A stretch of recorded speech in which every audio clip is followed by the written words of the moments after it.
All seated. Let's begin. It's a little bit after 7, but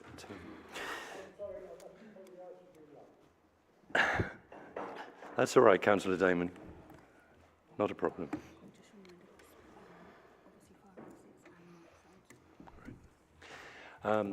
We've been asked by one or two members of the public to make sure that everybody uses their microphone when speaking. And I do need to tell you where the fire exits are.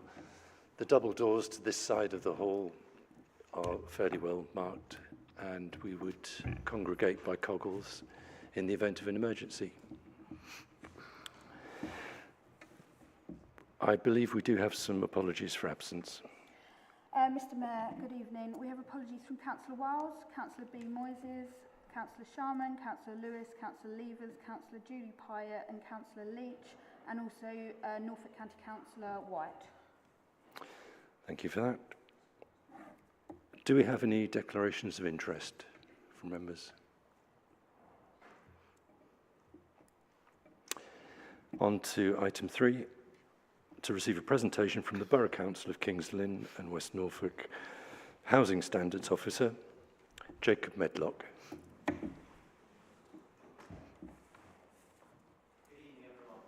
My name is Jacob Medlock and I'm the Housing Standards Officer for Energy Efficiency at the Borough Council. This presentation will provide an overview of the domestic energy efficiency improvement schemes being delivered by the Borough Council, the upcoming schemes that have been announced by government, and also the work that the Council is doing to address the cost of living crisis within our communities. So first of all, I'd like to talk to you about some schemes that are currently in place throughout the borough. I'm sure you've all heard of it, but Eco4 is the primary scheme available to households across the United Kingdom to improve the energy efficiency of their dwellings. The scheme fully funds the implementation of a full house retrofit, which constitutes cleaner, greener central heating, adequate insulation, lighting and solar panels, also accompanied by enabling works where appropriate. The Eco scheme will be lasting until March 2026, so there is still another full year of delivery. Within the fourth wave of the Energy Company Obligation Scheme, there is the flexible eligibility mechanism. This is adopted by local authorities to ensure that as many applicants are successful when applying for a grant. We are able to qualify households if the household in question has a collective annual income below £31,000 per annum, the household is in receipt of certain benefits or proxies, an NHS or GP referral, specifically stating that a household has either a cardiovascular, respiratory, limited mobility or immunosuppressed related condition, and also bespoke targeting, through which we work with energy suppliers to establish households as being eligible. The Borough Council has very much picked up the flexible eligibility mechanism and ran with it. We have issued 346 declarations since the publication of our Statement of Intent in February 2023. To put this into perspective, we only issued 8 declarations throughout the entirety of the previous round, so this is a significant improvement upon our previous performance. Now, the primary aim of energy efficiency improvement schemes is to improve the energy performance rating of a dwelling. Now, the government has outlined a fairly lofty target, an ambitious target, I should say, to make sure that all properties within the United Kingdom are rated as C or above by the year 2030. Now, as I mentioned, this is an ambitious target, and it's important that the Borough Council is doing everything we can to ensure that we're on track to meet this target.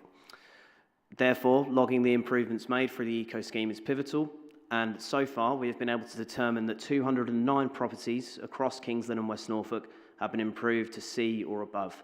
I've included an example here of a property in Feltwell that has gone from an energy rating of F, which is very inefficient, to now an energy rating of B. This improvement was facilitated, fully funded through the Eco scheme. Now, from a housing standards perspective, my primary concern for the improvement of dwellings is to improve the EPC rating. However, a significant byproduct of these full house retrofits is the reduction of domestic CO2 emissions per annum. The graph on the left the chart on the left, I should say, provides a breakdown of the domestic territorial emissions from across the county.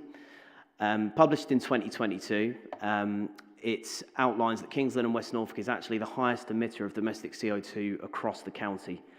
So it's once again pivotal, just like logging the EPC improvements, it's pivotal that we log the good work we've done to reduce the amount of CO2 across the borough. And through our work on EcoFlex, we've managed to save just under 1,000 tonnes of CO2 per annum. And I've also included some equivalencies there to put this into context and highlight the scale of this significant reduction. Within the eco scheme, I mentioned that there is a referral route through which we can work with GPs to declare a household as eligible if the household in question suffers from, or an occupant of the household in question suffers from certain medical conditions. Through our ongoing working relationship with the ICB and wider NHS, we've been able to draft, publish and sign and publish a data sharing agreement which enables the Borough Council to access households across the borough who have an occupant suffering from one of these 4 conditions. I'd like to reassure everybody this evening that our interest is not the medical conditions of the occupant in question, and our primary concern is ensuring that somebody within that household suffers from a condition. We don't need to know what the condition is, we just need to know for the purpose of this qualification that somebody would qualify automatically. So this project is ongoing, it's very much in its infancy at the moment, and further updates will be provided in due course. I'm sure, like myself, you've all seen the news stories on BBC News talking about the lack of uptake on the GBIS scheme. The GBIS scheme facilitates singular retrofit measures, which is primarily loft and cavity wall insulation. The scheme falls under the eco scheme, or the same pot of money facilitates the GBIS scheme. And whilst the uptake hasn't been as great as the eco scheme with regards to the amount of applications or declarations issued, we've still managed to install retrofit measures at five properties across Kings Lynn and West Norfolk, and we have an additional 13 properties in the pipeline as well. So we will do our utmost best to ensure that these numbers are bumped up before the closure of the scheme in March 2026. Moving away from the ECO and GBIS funds, we have the second wave of the Home Upgrade Grant, which is delivered via the Norfolk Warm Homes Consortium. This is made up of all of the local authorities from across the county. So Kings Lynn and West Norfolk, through this scheme, has managed to obtain just under $500,000 to improve properties across Kings Lynn and West Norfolk, some of which I know are in Downham Market and surrounding areas. This has been a significant improvement. I've included a funding breakdown comparing HUG 1 and HUG 2 on this presentation, and it also shows our improvement in performance on this scheme as well.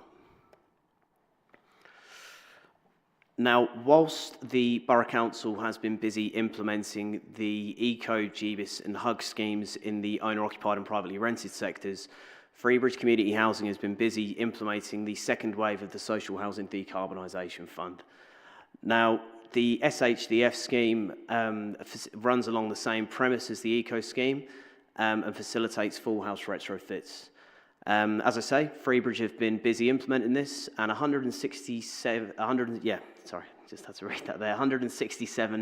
retrofit measures have been installed across Freebridge stock collectively. This scheme will be closing in March, at the end of this month, as a matter of fact. However, I've included a section on a few slides now which will indicate the future of this scheme.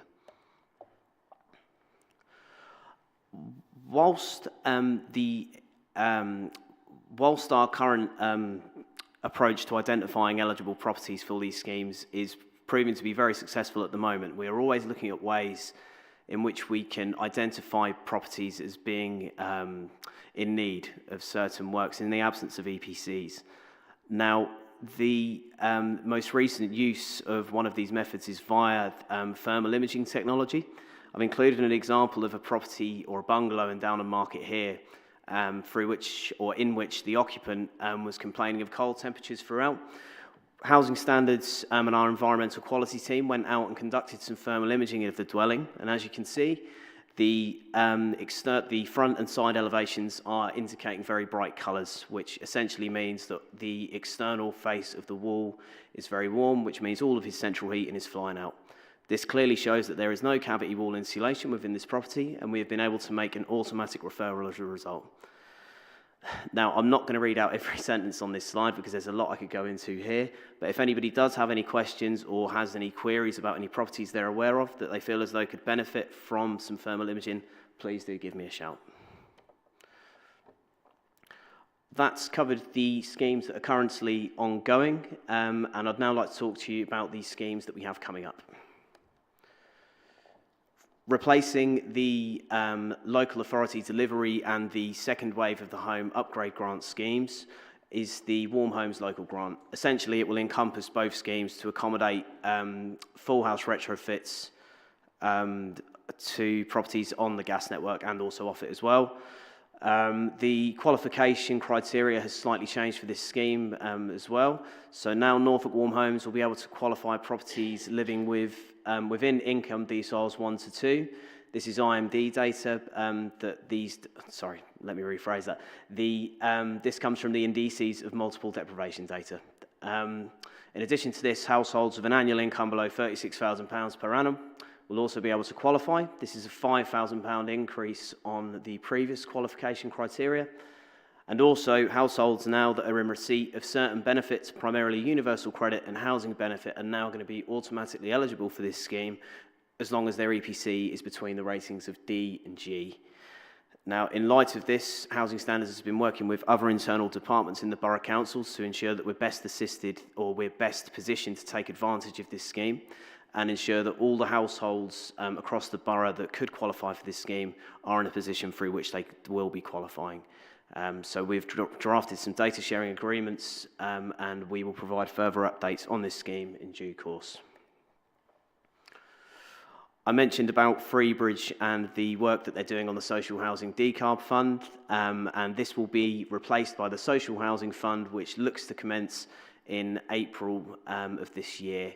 The scheme runs along the same premise, and I've had confirmation that Freebridge have expressed an interest to participate in this scheme.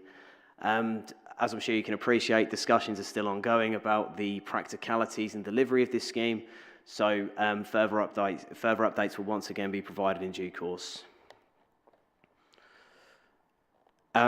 We've heard about the future of the HUGs and social housing decarb schemes, but one scheme that we haven't heard about the future of is the ECO scheme. We won't hear anything just yet, as ECO is set to run for another 12 months until the end of March 2026.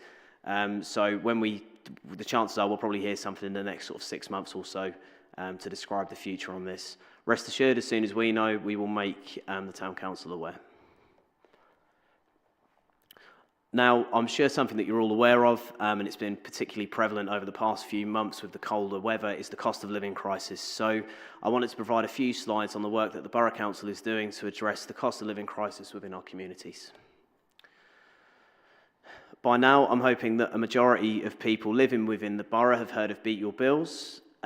Beat Your Bills is the Borough Council's initiative to address all things around benefits, grants, discounts, and ensuring households are accessing all the support they can across Kings Lynn and West Norfolk.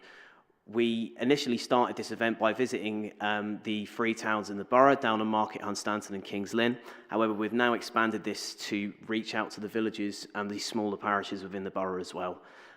In saying this, we have made sure that Downham Market will get plenty of coverage throughout this programme of events, and we'll be visiting the marketplace and also Nelson Academy for their Earth Day celebration.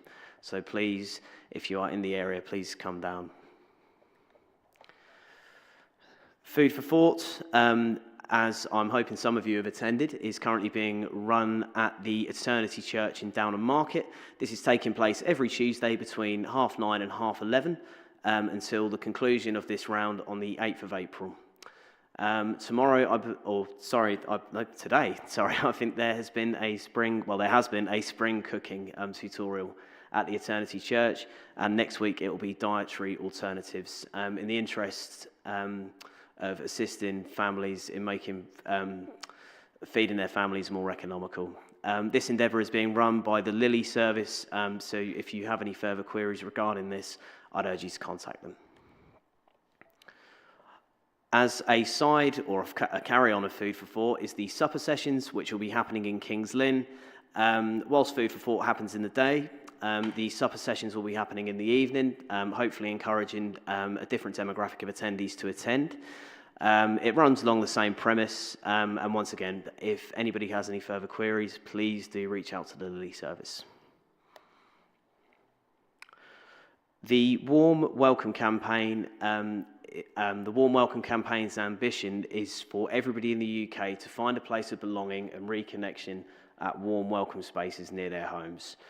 Now, this service is not being run in any way by the Borough Council of Kings Lynn and West Norfolk. However, we are actively publicising this initiative, and the local warm welcome space within Downham Market is at the Downham Market Library, I believe. And there is further information on this on the Welcome Space website. The idea is about reconnecting with the community and ensuring that it's essentially cutting out loneliness within the community. I'd be more than happy to provide further details on this if anybody does have any queries.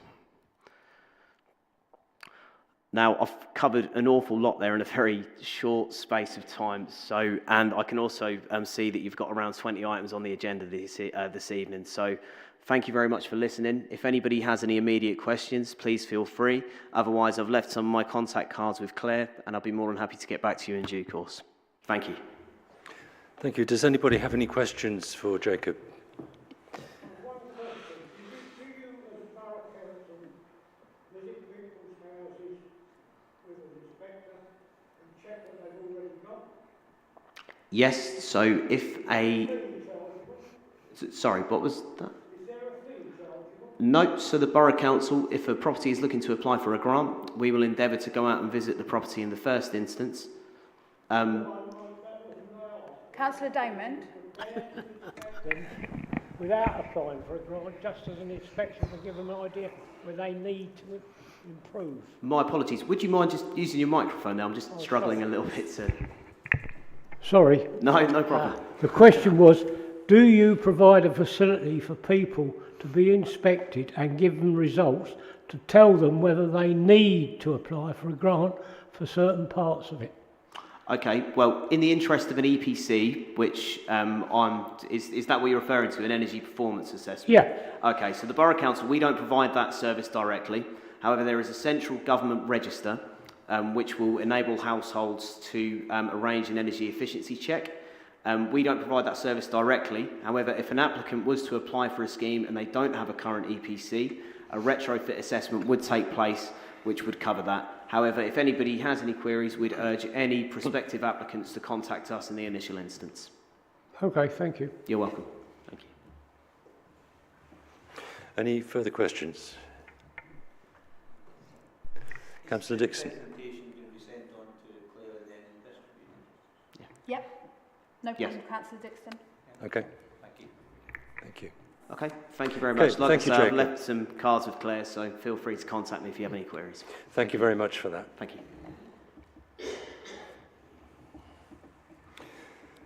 you. Now I need to move on to Town Clerk's report and Mayor's announcements. Unfortunately, the first thing there is we need to observe a minute's silence to remember a colleague of ours who's sadly died recently, Jackie Westrop. So if we wouldn't mind just perhaps giving a moment's silence.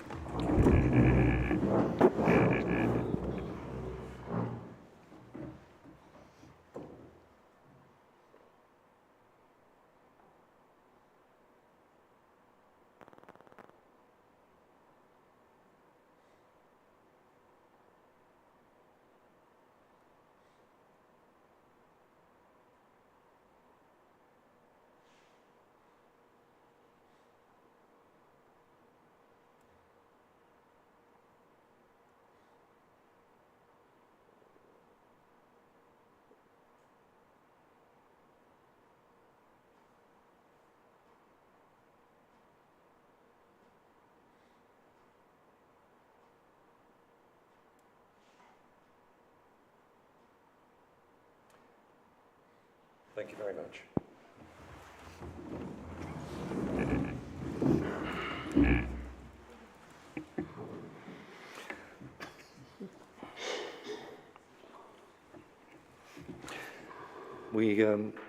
We were able to raise over £300 at the open mic night recently, and there will be another one coming up on the 25th of April. The gingerbread family event went very well, thanks to Mr. and Mrs. Dornan and to Jenny Groom,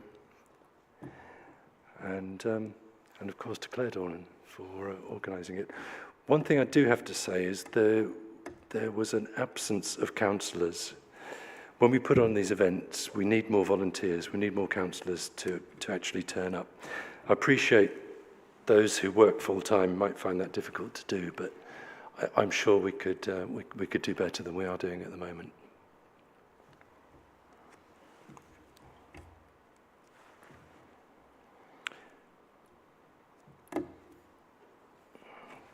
I recently attended a service at Ely Cathedral, which was a civic ceremony, an evensong.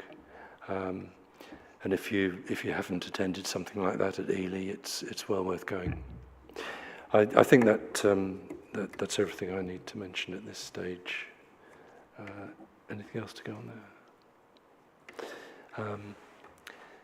One thing we do need to make a note of is councillors who add comments to social media. It's really not something we should be doing. There are various things said by people, by members of the public, that we perhaps feel in a moment that we need to reply, and really we shouldn't. It's better to let things like that lie.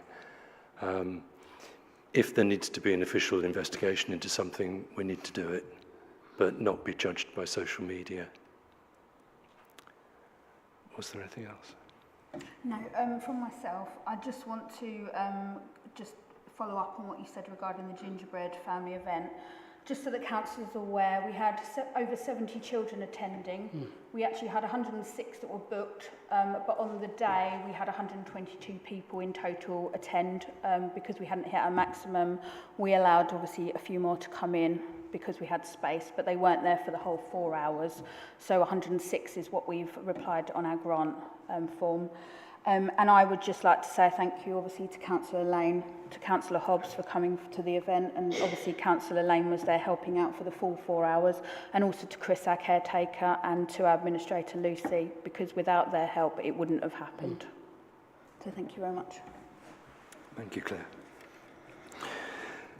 On to item 5, public participation. Do any members of the public wish to speak?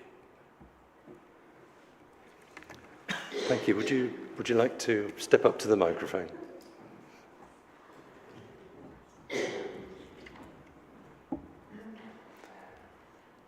And we do have to limit you to 3 minutes, unfortunately. I was so happy.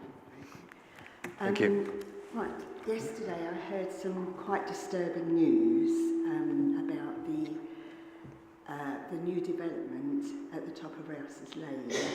An elderly lady, I say approached me, we were talking generally, and apparently she lives in Rouse's Lane. No, sorry, not Rouse's Lane. Oh, crumbs. Well, the development's going along by the A10 anyway. Nightingale or Bridal Nightingale, Lane? along where we used to walk as a footpath. Mm-hmm. Yep, thank you, Jenny. And part of a garden's been taken away. Richard, this is why I hate going on the mic. Richard, that used to work for the town council, Davidson, he was very proud of the fact that he went through the channels to get the public right-of-way on record there. He was very proud of that. And apparently they've completely disregarded that, and they swore at her, and she's an 80-year-old lady, lost her husband, and apparently it's affecting quite a few gardens along there. So I don't know whether you can sort of investigate it. Because planning is different these days, because I've got two things linked with planning. Do you go to the meetings? Do does planning go to meetings now, the chair of planning, or do they go to meetings with the borough to see the Councillors do go if they are requested to go, but they don't go routinely. So usually if Right. it's a contentious planning application, Yes. a council representative would go. Right, because I wondered how this has got through without, you know, well, just under the radar, basically. I'm sorry. Planning meetings are put before the town council, Yes. and up until last month, the planning committee would look at them, and if they felt there was a necessity to attend the borough planning meeting, then someone would attend it. But most of the work was done through emails and letter writing, Right. and it worked. Right, okay. But this, I have seen no planning application for any work in the area where you're talking about. Riston End has come to me. Riston End. Riston End? Yes, sorry. Right. So, I mean, what I would say is if there's a concern by one resident or multiple residents, they really should be contacting the Borough Council planning team, because the enforcement team can have a look if they are working outside of the planning permission, because we can only make comments on a planning application. We can't do any enforcement on it. no, and I can understand that, but we used to regularly attend the planning meetings, as Frank would know.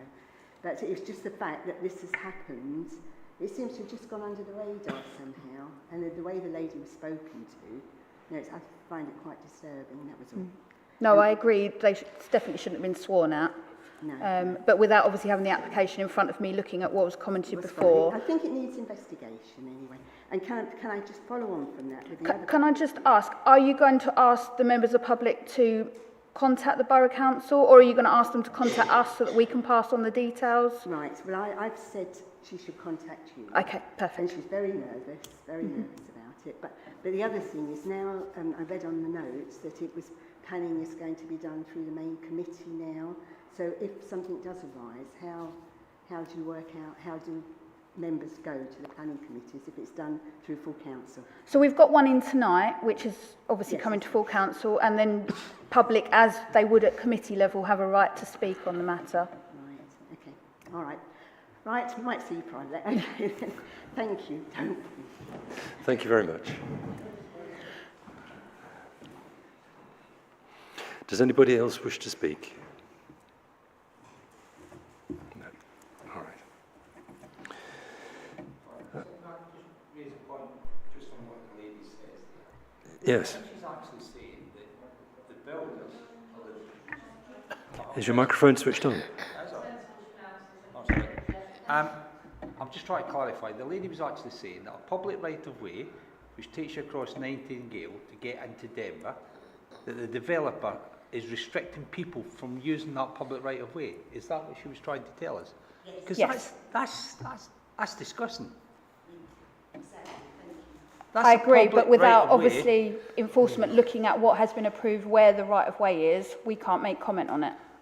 Because we don't know all the facts in order to We comment on it. don't, but the fact we've now had someone say to us, I think we as a council should write to the Borough Council Planning Department and ask them and ask the enforcement officer, because it's happening in our town, and if a developer is stopping people from using that. Now, we had the same issue at the other end of the town when they started doing some of the groundworks for the one which is at the end of Lynn Road, the Wimmitsham side, yeah? And then the developer put Harris panels up, created the right-of-way. They even put a walkway in because it was so bad, it was so muddy. They did something to protect that. Yeah, I just think there's no way that the developer should be stopping anyone using that public right-of-way to get into Denver. Because from this side of the town or from the Can I perhaps stop you there? It will be looked into. Okay. We can't judge on it. We can't. No, but we can certainly comment on it. Up to a point. Thank you.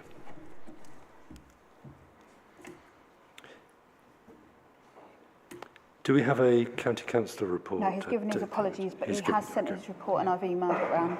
Right, thank you. Borough councillors' reports. Please carry on. I've got Councillor Osborne. Councillor Osborne.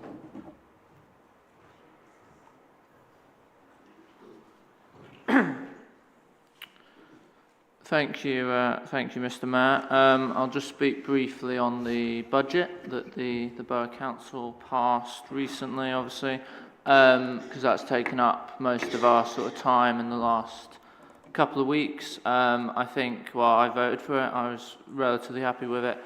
The council's managed to make quite a few savings, and in the coming years as well, some projected savings, without really cutting huge amounts of services, which is a good thing, and also putting aside some money for the uncertain couple of years ahead, because things like business rates are completely changing next year, so we need a bit of money on that. Things like, obviously, council tax has gone up. As the county raised it, so did we, and the same with fees and charges to sort of support those service levels, although fees and charges shouldn't go up by as much now as they have in the last couple of years, and should be linked more to inflation. We were kind of catching up from a few years where they weren't increased, basically, is certainly how the administration have put it anyway.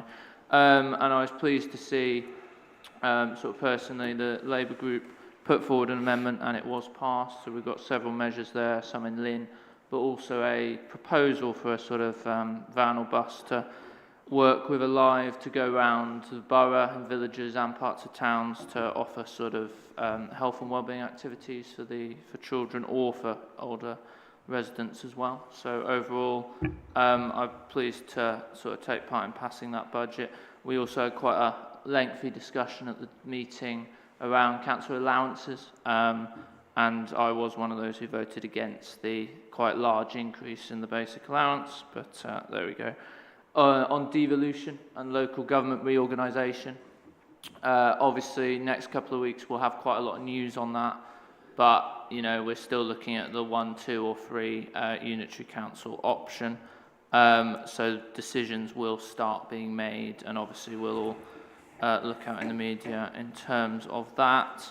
And you know, certainly from the borough at the moment, from the conversations we've had, very few people are in favour of a Norfolk-wide unitary, because it would be an absolutely vast council area that would be quite hard to represent effectively, I think. Whereas if we get a north-east, east-west split, probably based in Kings Lynn, we would actually be having services come closer to us, you know, a lot of the services that are currently run by the county. So that's probably what most councillors on the district will be pushing for.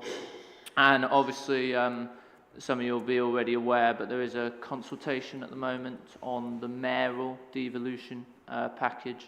So if you're interested in that, it would be good, obviously, to take part in that.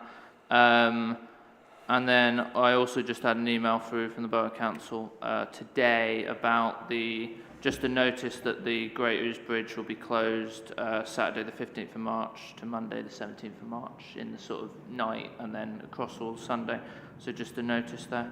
And another email from today about the West Norfolk Thriving Historic Towns project, which I know the Town Council will have been contacted about, so I just thought that was something interesting. But if there's any questions, I'll do my best to answer them. Just to confirm, I've got a copy of Councillor Osborne's report, which I will circulate. Thank you. Any questions for Councillor Osborne? No? Well, thank you very much. Thank you. Do we have any correspondence? No. That we're not Not already that you're aware already of? aware of. All right.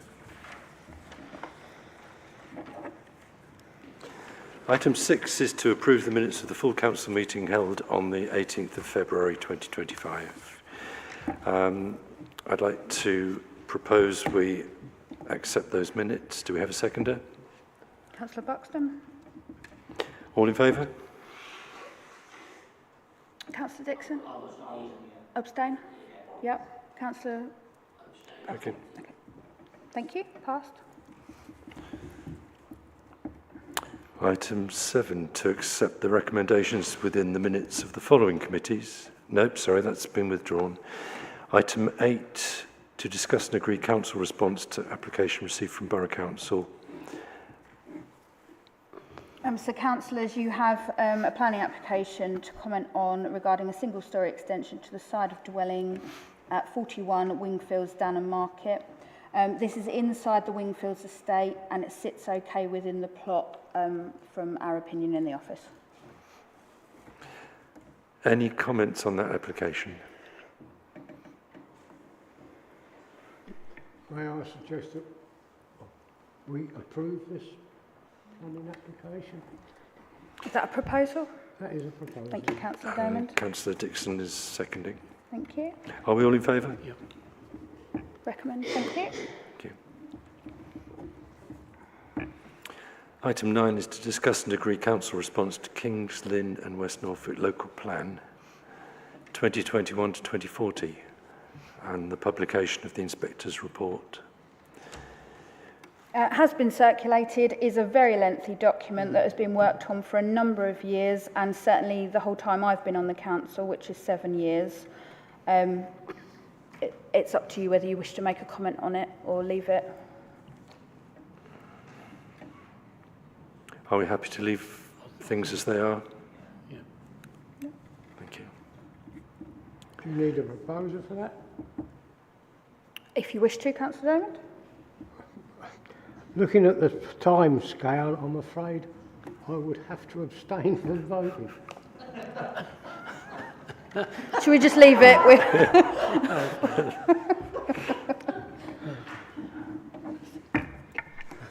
I'll leave it in the minutes to say no comment was made. Thank you. Item 10, to discuss and agree council response to Borough Council of Kings Lynn and West Norfolk disposal of land, the open space land at Clack Close Road. So you've had the... Sorry, Councillor Diamond. Okay, I've looked at the drawings, and one of the things that worries me, it's a gas control unit, I believe. Mm-hmm. Is that correct? Yes.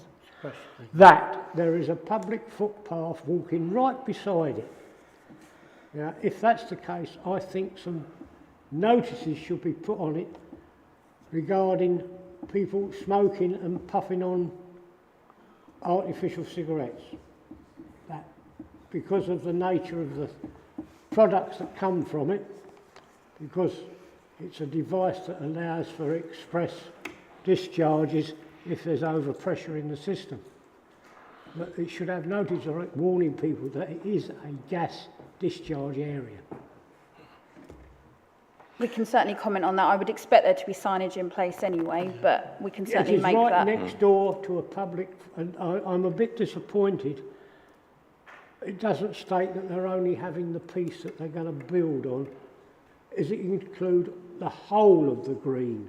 No. No, it had. Because it has a bus stop on it and a seat, and it used to have a picnic table in the middle, which unfortunately was removed because of vandalism.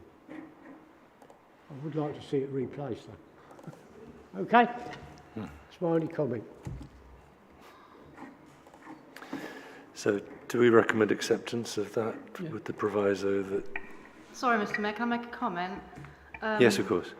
I know they've got to go somewhere, but this is a green space. We don't have very many left.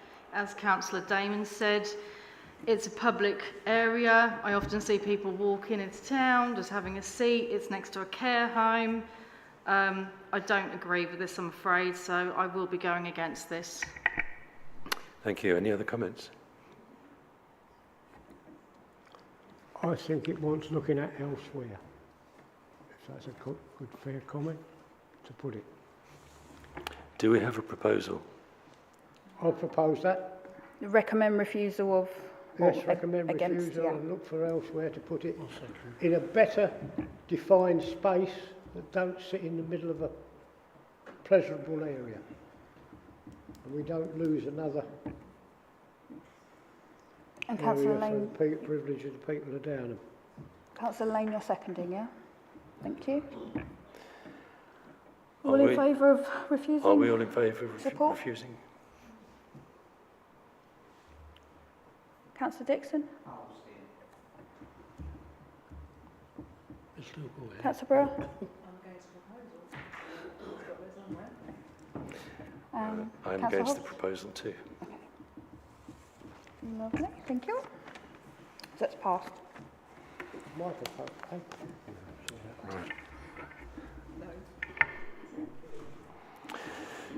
Item 11 is to discuss and agree council response to Borough Council's 3G pitch expression of interest call for sites.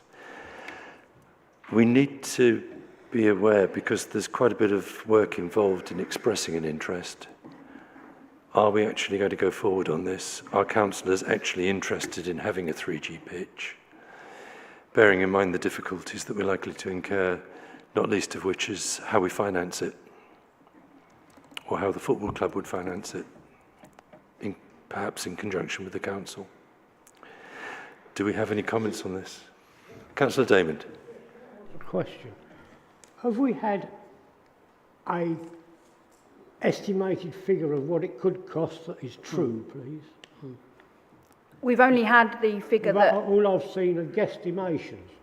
Yeah, I mean, we've only had the figure that the FA said when we had that meeting, but obviously they then go out and get tenders, the FA, if you went that route, but obviously this is a borough council plan, so at this stage we wouldn't know how they're going to run it. Depends on whether... So the first stage is initial expression of interest, then it's phase 1 evaluation, so the borough will have a look at what we've put forward and whether they're happy to support if you went that way. And then phase 2 is to undertake site visits and propose site with key stakeholders involved, and then that's when the finances would then be discussed again.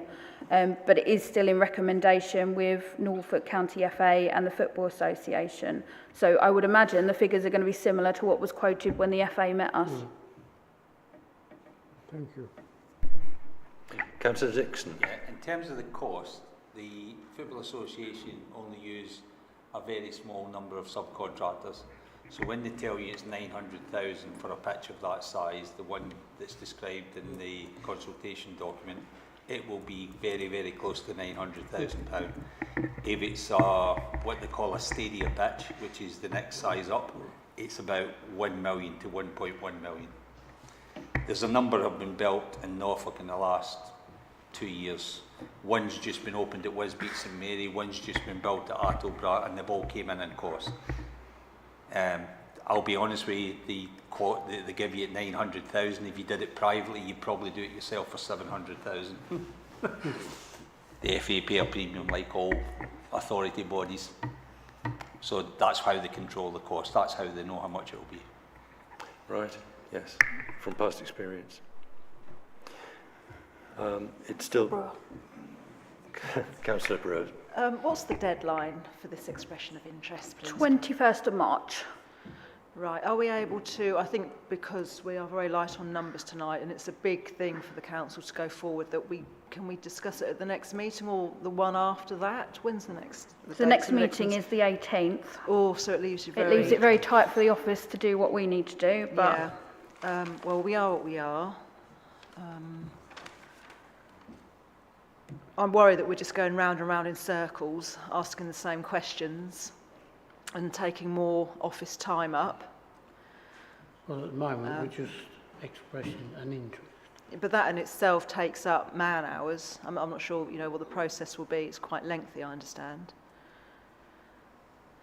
There is a process in expressing an interest. Yes. And that takes up a lot of office time. Yeah.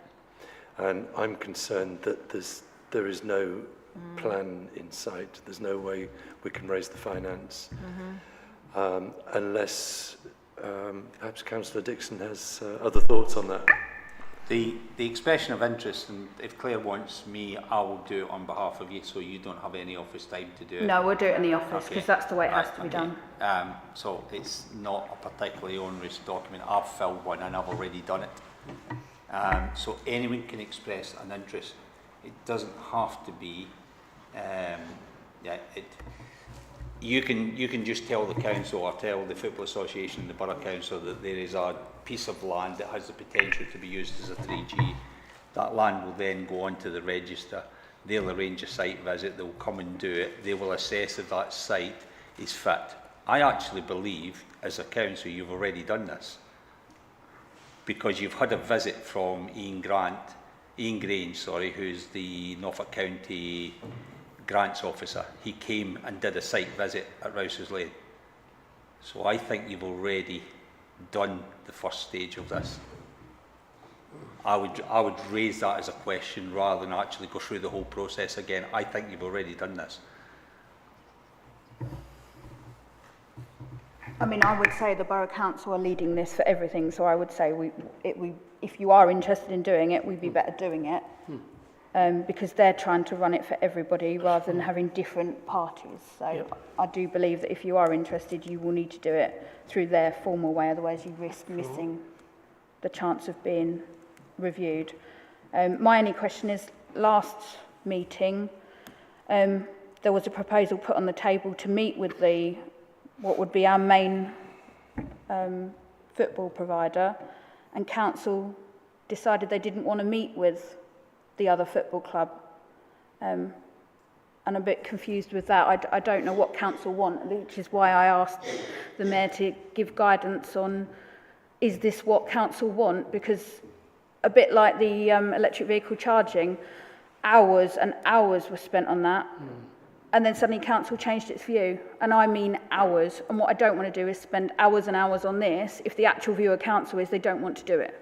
Because I would have thought meeting with a key stakeholder was an important way of moving this forward. Councillor Lane. Yeah, I think the vote was influenced by the fact that the football club made it known that they wasn't involved financially. I will just say that that wasn't a formal response from the football club, that was one individual. You haven't met with the football club. Yeah. Maybe we should. Do we have any proposals as to what the next stage might be? If there is a next stage. I would propose that we at least do the first stage of the consultation and say we have an interest.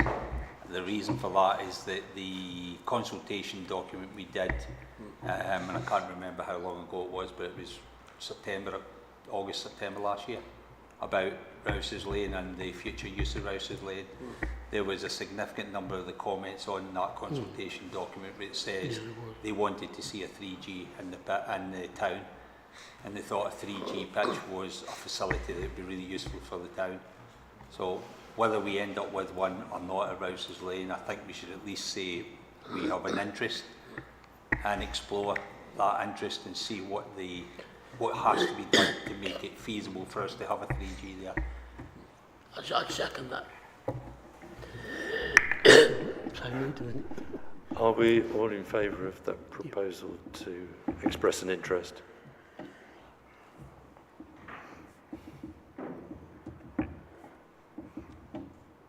And Councillor Buxton? Abstain, please. And Councillor Burrow? Abstain. Thank you. So that's passed. Thank you.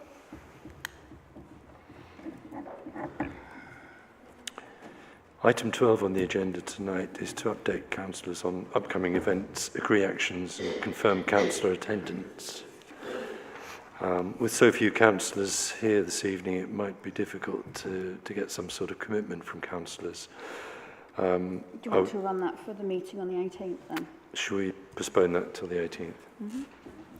We've got 15th of March.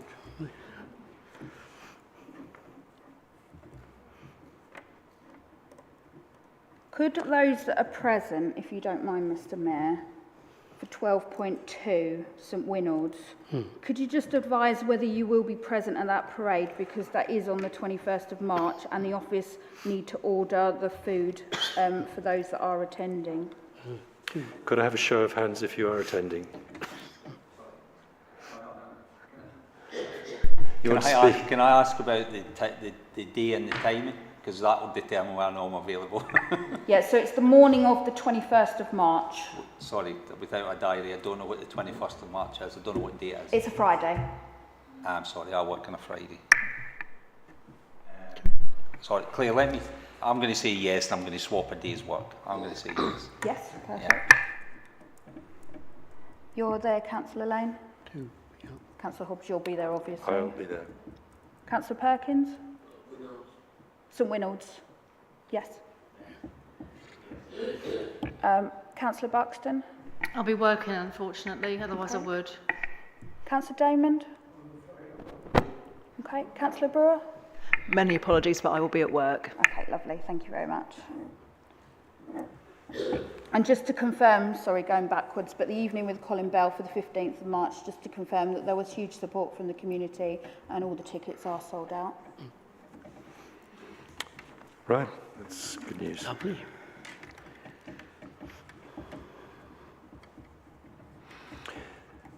Item 13, to agree final drafts and accept the following policies.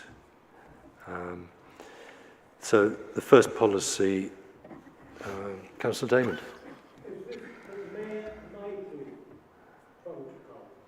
Yes.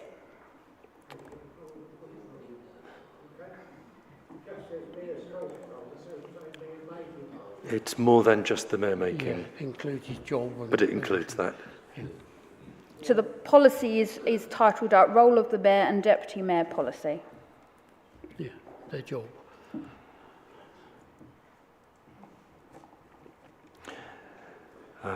I propose that we accept this protocol. Councillor Dixon seconding. All in favour? Councillor Damon? Okay, so everybody else is in favour. Lovely, thank you. Item 13.2 is the sexual harassment policy. Do we have any comments on this before we propose to accept? Councillor Damon.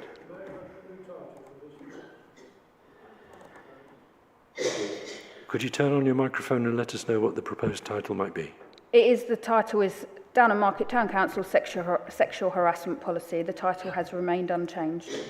It's just added the extra bits that were asked at the last meeting. Have been included. Yes. Okay, thank you. You propose that one then? Councillor Lane? I'm happy to second. Thank you. Are we all in favour? Oh, thank you. And the allotment policy. Are there any comments on this before we propose to accept it? Do we have a proposer? Just to comment, obviously this is still a working document because until we've got the confirmation of land, we can't put in the size of the plots, etc. As it So is, just to I'll make that propose, aware. So, sorry, Councillor Dixon, were you proposing? Thank you. I proposed actually. Sorry, are you happy to second, Councillor Lane? Yeah. And are we all in favour? That's all, thank you. Thank you. Item 14 is to discuss car park management and agree actions. Mr Mayor, I wonder if you should postpone this as well. It was requested by Councillor Pyatt and Councillor Pyatt isn't here. It's Councillor Charlie Pyatt, sorry. And I think it's such an important item that I think more of council should be here. Because my worry is that whatever is decided tonight would be rescinded at the next meeting. Can't do that, can we? I think that's probably sound advice. We should postpone that one. Yeah, postpone. Yeah, can I ask that goes to the next recorded meeting, not the next 1st full of April. Lovely, thank you. Okay, Mr. Mayor, we all know that car parking is very contentious. So I think that before we discuss that, we should have an in-depth analysis. I hear a lot of views around here about gut feelings, but I've never actually seen a detailed report outlining what the status quo is, what the possibilities are, case studies from other town councils. We're all talking in a bubble. So I think that if we are going to have this on the agenda at a later stage, we really do need to have an in-depth analysis of what we're talking about. I can certainly do whatever council requests. My only concern is there has been a formal review of the car parks that cost the council a significant amount of money. One deputy clerk, one clerk has previously done full reports on this. And every time we bring a written report to this table, people argue about the value of it and say that they're out of date. So any report that I would do will be challenged immediately. So I'm happy to do the report, but I need to know specifically what you want in the report, what the timescales are that you're looking at, so that I'm not wasting my time writing a report that people just go, I don't believe what you've written, despite the work that's been done historically. Can I propose that we put off until the 18th of March, when there's more councillors to talk about it first? Can I suggest, I don't think you need a proposal, but can I suggest that you leave it till the 1st of April when it's next recorded? Right. Because I do think it's a contentious issue, and I Yep. think members of the public should be allowed to at least see the debate. Yep. It certainly gives us time to think about it and decide what it is we want to And I can have a look at all the take historic forward. correspondence, send on what we've had from previous Yep. clerks and deputy clerks. And then if anybody wants me to look into anything else, then obviously we can come up with a plan on what you want us to do. But it does need to be guided. I don't want to waste more of the office time ping-ponging backwards and forwards. Understood. Am I right, correct in thinking that the last study, which was done by Alpha, I believe, That's correct. is that still on the website? I couldn't tell you not for sure. sure, but I have the study, so I can It's- forward it. And when was that carried out? Was it 2019? It's within my tenure of council, so within Yes. the last 7 years. It was Right. done, I know, when Richard Davidson was deputy clerk. Yeah. So I would say it's 5 or 6 years old, but without obviously Yes. having it in front of Yeah. me, I can't give exact dates, but around that sort of time. Yeah.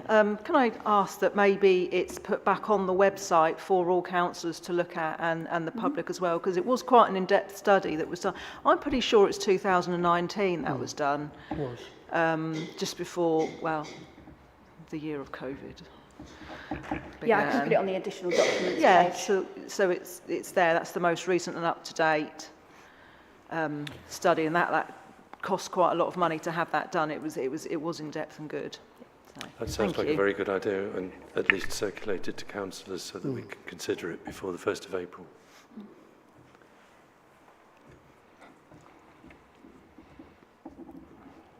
Item 15 is to agree membership of the West Norfolk Tourism Board.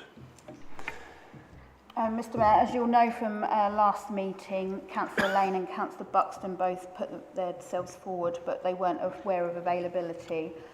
Sadly, Councillor Buxton works during the weekday and has found she wouldn't be able to go to the daytime meetings, and therefore Councillor Lane has asked, could he be proposed second to Councillor Levers for the role on the West Norfolk Tourism Board? Can I ask a question? Will you Councillor tell Damon. me, is this the West Norfolk Tourism Board?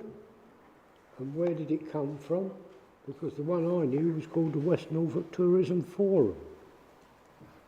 Apologies if I've got the name wrong, but it's the Is group. it the same thing? It's the same thing, but it's led by Philip Eek at the Borough Yes, Council. Philip, okay. Yeah. That's okay. I'm sorry about that, but I recommend that we keep and join it and get someone there. Because I'm afraid I was a founder member of it. And as far as I know, I might still be a member. No, you stepped down so that I Councillor stepped down and Peach then at the went time. back in again because we hadn't got anybody. So I may still be a member. So I'm not sure. Well, we can only have 2 members, Yeah. so Councillor Levers is one. And I think I'm quite happy with Councillor Levers to be one. Yeah, and then we need a second one for when Councillor Levers can't be there, because as she said, she can't currently do daytime ones. Yeah. Are you happy for Councillor Lane to go, or are you asking to go back I'm on? quite happy for Councillor Lane to be there if he's willing to do that. And I'll be quite happy to step down. As I say, I find it a struggle to get to Lynn now. I think we'd all be happy for Councillor Lane to step up to that role. Are you happy to propose that, Councillor Davies? I am happy to propose that. Thank you. I'm happy to second that. Are we all in favour? Councillor Parkin? Thank you all. Is Councillor Lane happy? Yeah. Sorry. Withdraw on that next one. Yes. Yeah. Skipping to item 17, to consider grant applications from Downham Market's Men's Shed and agree response. So this is a grant application for £1,431, which we do still have available to give as a grant. If you just bear with me. Apologies, Mr Mayor. So this was to specifically support work that was to do on pipe work, which was £274, electrical installation of £1,062, and wood for housing, which was £95, totalling 1431. And Councillor Josh Osborne has also given the men's shed £450 in order to meet the costs. Apologies for those that aren't aware of the document I'm looking at. It's for installing a dust extraction system, because probably that meant nothing to people that haven't seen the document. So apologies there. So I'll just read out what they said. We're currently in the process of installing a dust extraction system to reduce the level of dust in our workshop. This includes the purchase of a second-hand dust extractor, a three-phase electrical installation, and associated pipe work. Also the construction of a housing for dust extractor and receptacles for collection of wood chips and dust. Councillor Damon. I'll second We that. have a proposal from Councillor Damon, seconded by Councillor Lane. Are we all in favour? Can I just quickly ask how much have we got left? Sorry, I didn't quite catch what you just said we got left in there for the fund. It's around 2,000. Okay. We've got this amount in the That's fine. I account. just didn't checked quite it. hear you. Sorry, apologies. Sorry, yeah. 1,431 this is. So all in favour? That's all, thank you. Thank you. Item 18 is to discuss a suggestion to hire microphones for the second full council meeting each month. So council didn't want the second meeting of full council live streamed because it hadn't been budgeted. However, after the first meeting where it was tried out, there was a number of complaints regarding unable to hear. I've gone back to JR Light and Sound, who supply this system here, and they have said in order to do microphones it would be 225 plus VAT, as opposed to what their live streamed amount is, which is 300 plus VAT. And then if you committed for a year, there would be a 5% discount on that. Councillor Lane. I think in the interest of transparency, we need to do both meetings with YouTube. Otherwise, you're going to get people saying we're talking about certain topics in the meeting that we're not using YouTube. And it also gives people of the town a chance to see during the week what we are doing. Of course, these meetings are public anyway, whether broadcast or not. Councillor Buxton. Thank you. I was not in a position, unfortunately, to hear the full discussion last meeting, which is an error on my part. I've always said that this should be live and we should have mics. The public should hear us, and anything otherwise, well, it's clearly, you know, it just doesn't look good. So I would actually be in favour of Councillor Lane's suggestion. Yes, I know it's more money, but the public deserve to hear. I used to be one of those people, as I said before, where I couldn't attend. So we should be live and we should be mic'd up so that everybody can hear. So just to make council aware, agenda item 19 on the meeting of the 4th of February, there was a proposal that the second meeting of full council should not be live streamed, and that was all in favour. Proposed by Councillor Lewis, seconded by Councillor Levers. If you are going to do this, obviously this would need to reverse that proposal, so you'd have to rescind that proposal, which obviously can be done, but please be aware that if you make that vote tonight, I need to contract tomorrow to get this in place. And what I wouldn't want to do is end up with someone rescinding at the next meeting, because that will leave council in a committed position. So just be aware of that. I'm aware and I propose it. So you're going to rescind it and then live streaming at a cost of £300 plus I think VAT it's with a worth the 5% money, discount. Are you seconding? I am, Councillor please, Buxton? yeah. Are we all in favour of rescinding and the proposal? And Councillor Dixon? No, against. Okay, so that's passed. Thank you. Thank you.